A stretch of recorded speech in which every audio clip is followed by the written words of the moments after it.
थांबा थांबा थांबा हा गोलू मुलं डान्स का करतोय बघण्यासाठी तुम्हाला ब्लॉग बघायला लागेल.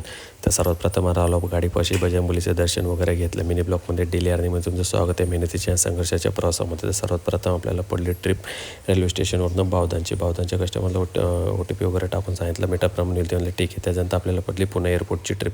कस्टमरला काही मीटरप्रमाणे सांगितलं नाही कारण की प्राईम प्लसची बुकिंग होती. त्याच्यात फक्त 25 रुपये कमी होती मीटरपेक्षा.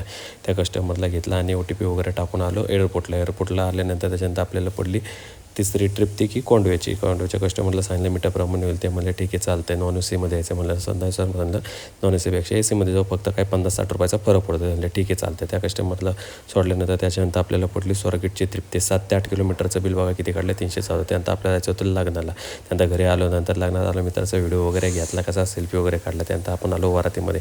मित्राला घेतला नाचलो विसलो वगैरे. मित्राच्या लग्नात नाचण्याची मजाच वेगळी कारण की भाऊ एवढा जोमत होता की भाऊचं लव्ह मॅरेज जे सक्सेसफुल झालं होतं. त्यानंतर भाऊनी म्हणलं चला आता कार्यालयामध्ये जायचं. भाऊची नसतंपैकी कपडे वगैरे चेंज करून झाली. त्याची झाली ग्रँड एंट्री झाली. त्याला म्हटलं जा तू स्टेजवर फोटो वगैरे काढला. तर आम्ही आलो पोट भरायला कारण की भूक लागली होती. त्यानंतर कसे सगळे मित्र आमचे जेवायला तयार चालले होते. त्यानंतर जेवण वगैरे केलं मस्तपैकी टेबलवर वगैरे बसून. त्याच्यानंतर त्याला म्हणलं की चला आता फोटो काढायचा. हा झाला आमचा फोटो. लाईक करा